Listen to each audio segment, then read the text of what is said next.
Ibu, selamat siang. Perkenalkan saya Dr. Aulia. Apakah ini benar dengan Ibu Taskia, usia 25 tahun? Ya, benar ya. Jadi setelah ini saya akan memberikan cairan terapi cairan atau infus intravena yang nanti diinfus karena keluhan Ibu tadi dehidrasi, jadi butuh untuk diberikan terapi cairan begitu. Apakah Ibu bersedia? Ya, bersedia ya Bu ya.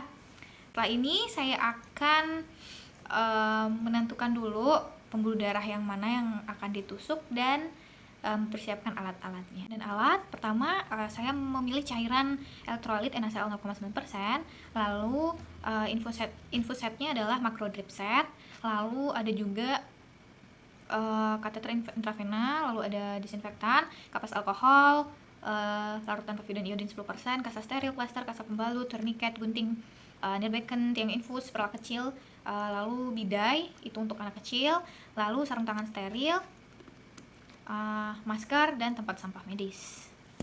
Bismillahirrahmanirrahim, kita mulai. Pertama saya akan cuci tangan secara WHO terlebih dahulu.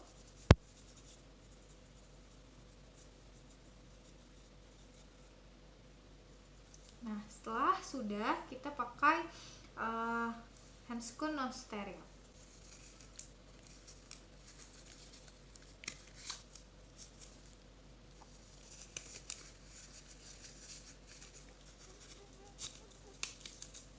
Siapkan cairan infusnya, digantungkan di tiang infus. Nah, setelah sudah, lalu kita pasang infus setnya ke dalam cairan infusnya. Terlebih dahulu dibuka dulu tutupnya. Dibuka, lalu dibersihkan menggunakan kapas alkohol. Nah, setelah sudah, kita buka bungkus dari infuset, lalu dipasang ke cairan infusnya.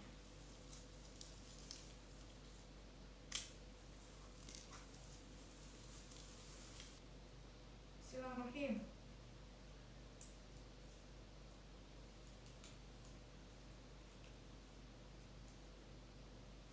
Oke, sudah masuk. Nah, setelah itu cairannya dikeluarkan sampai ke ujung dari infusetnya untuk mengeluarkan udara. Buka dulu. Lalu biarkan cairannya mengalir sampai ke ujung. Kita pastikan lalu ditutup lagi. Ketika sudah siap, kita siapkan penderitanya dulu. Ibu, silakan sudah nyaman ya Bu ya posisi berbaringnya? Sudah.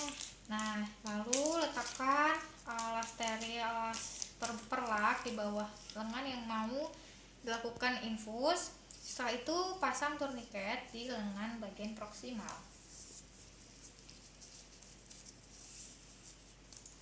Nah, tidak boleh terlalu kencang, tidak boleh terlalu longgar juga.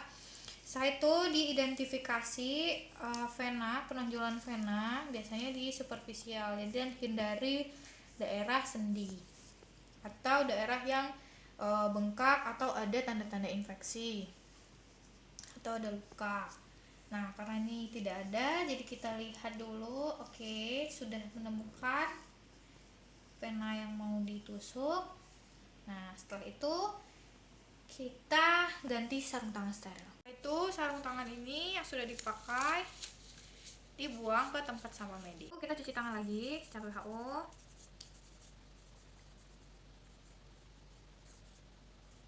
Setelah sudah, kita pasang sarung tangan steril seperti ini.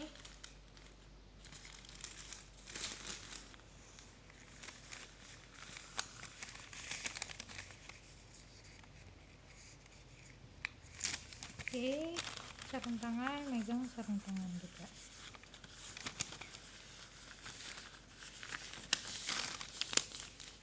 Ya.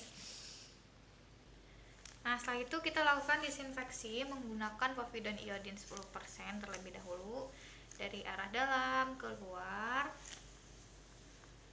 Nah, setelah itu dibuang. Lalu dilanjutkan dengan alkohol untuk membersihkan sisa-sisa iodin tadi dari dalam keluar. Oke, sekali lagi diidentifikasi venanya. Ketika sudah sip, bisa dimulai untuk penusukan jarum. Nah, lalu siapkan ini albokat untuk jarumnya. Ini ukuran 20G. Dikeluarkan. Nah, setelah itu bevel jarum menghadap ke atas, lalu disuntikkan ke venanya dengan sudut 30 derajat. Ya, misi ya, Bu. Ya, sudah mulai ditusuk. Nah, setelah sudah keluar darah, kalau sudah keluar darah di jarumnya berarti sudah masuk ke vena. Nah, setelah itu di kateter venanya dimasukkan lagi ke dalam, lalu styletnya didorong keluar, ditarik keluar. Nah, setelah itu dilepaskan dulu tourniquetnya. Tourniquetnya dilepas, terus itu styletnya dikeluarin semua. Nah, sudah dipasang infusetnya ke dalam kateter venanya.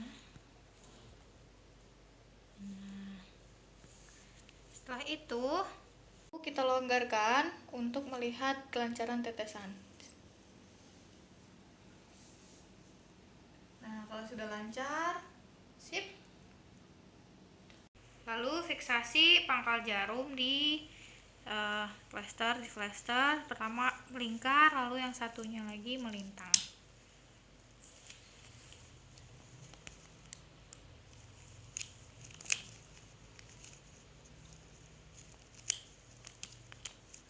Nah, sudah. Kalau perlu ditambahkan di selangnya, kalau perlu. Tapi kalau tidak perlu tidak usah. Nah, jika perlu, kalau pasiennya anak-anak atau bayi, bisa dipasang spalik atau kayak semacam kayu gitu untuk memfiksasi di bagian bawahnya sini, biar pergerakan si anak ini terbatas. Lalu dibalut menggunakan perban. Tapi karena pasien berumur sudah dewasa, jadi tidak perlu. Diatur kecepatan tetesan yang dibutuhkan. Selesai, Ibu, memasang infusnya. Terima kasih ya, Bu. Semoga cepat sembuh, Ibu. Setelah itu saya akan membereskan semua alat peralatan, lalu membuang